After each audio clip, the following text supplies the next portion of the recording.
So, let's talk about AI and music.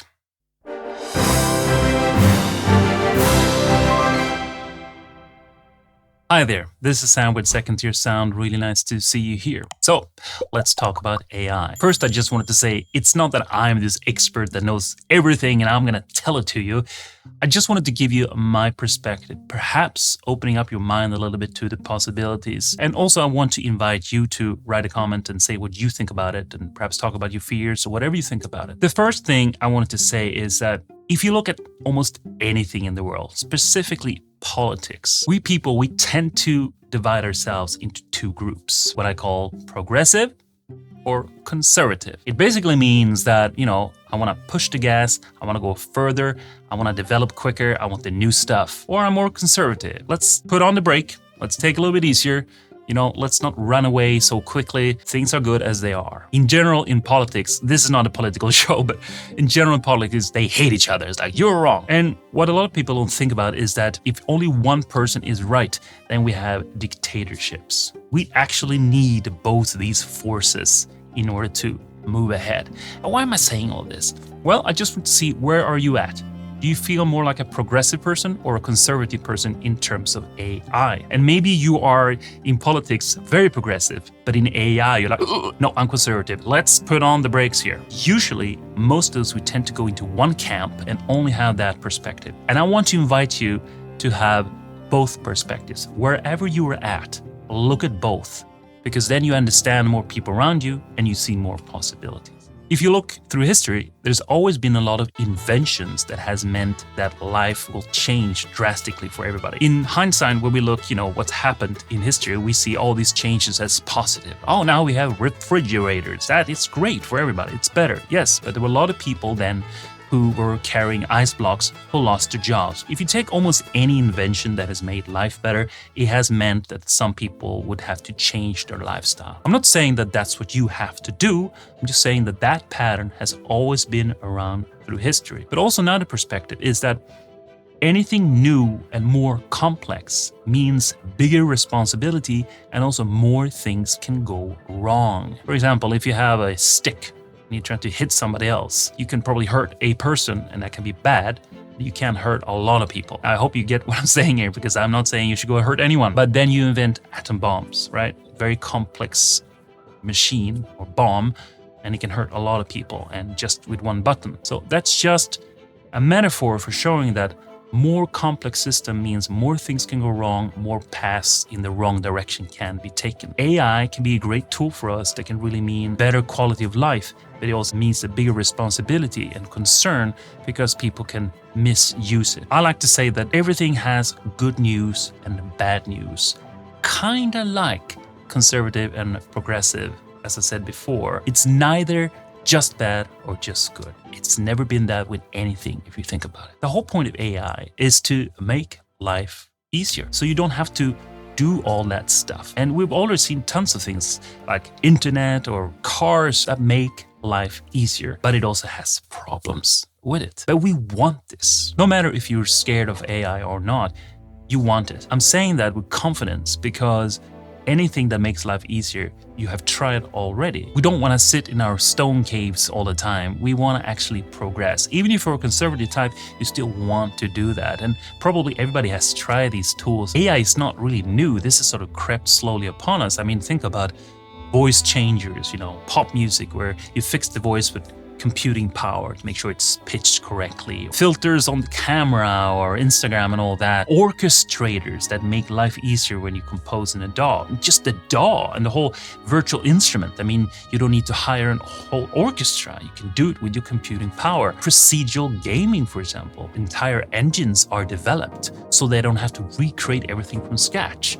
In fact, a lot of these engines can create content for you. The most typical example is Minecraft, but there are way more advanced stuff than that today. So what can AI do right now and what are the limits? Well, again, I'm not an expert here. This is just my own view, what I've tried and what I think. And it sounds pretty good today. The Better AI basically has an enormous database of music that is then synthesizing to create new lyrics and new music. And sometimes it works really, really well. But you still hear that it's not entirely entirely perfect if you listen. Maybe somebody who's not a musician won't care, but it doesn't always work. It's like when you use imagery, when you type in a prompt to get an image, it often looks a little bit funky, something doesn't really work, doesn't do it exactly what we want, but you can create a fairly nice image if you're not good at this stuff. You don't compose, you don't really get what you want, you don't get the exact melody or the development that you were after, which is quite frustrating if you're a composer.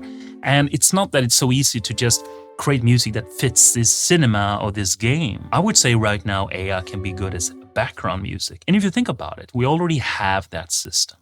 It wasn't used as AI. It was a bunch of poor composers who did this. But we have this enormous databases with library music.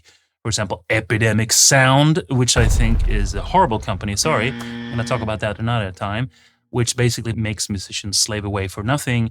And you can just pick and choose, right? YouTubers love it, but they don't realize how bad that service is. So we've already prepped for that. AI is just going to make that process easier of having easy background music that you can create in a day and just throw that in. One thing that concerns me a bit, and I think we should all get together and fight for this, and I think it's already happening to some extent, is that if you think about it, all these AI machines, it's not that they just invent music.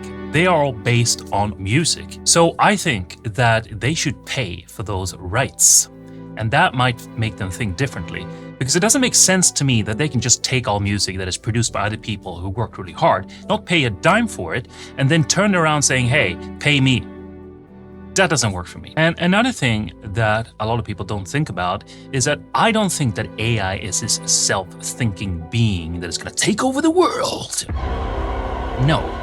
It's a really clever database that can synthesize what it has. And that's a lot of potentiality. I don't think we realize how much it is in that database. So for example, if AI, for some reason, would be invented in Baroque times, where Bach was playing, I don't think that AI would come up with romantic music or impressionism after that. It just wouldn't. It would continue to create music based on what it's got. So that's something to think about.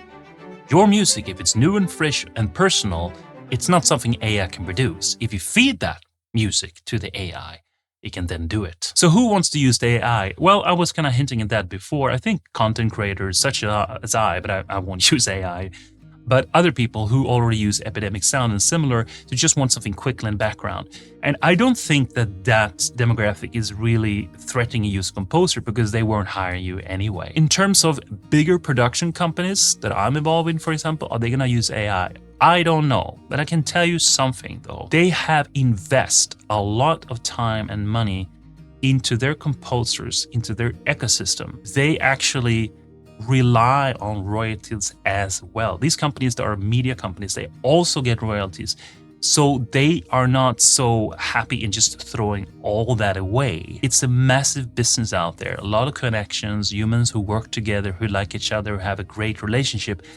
I just don't see that. No, I'm just going to throw that away. I'm going to use an AI machine that I have no connection with, that doesn't really do exactly what I do, but it's so much cheaper. I just don't see that.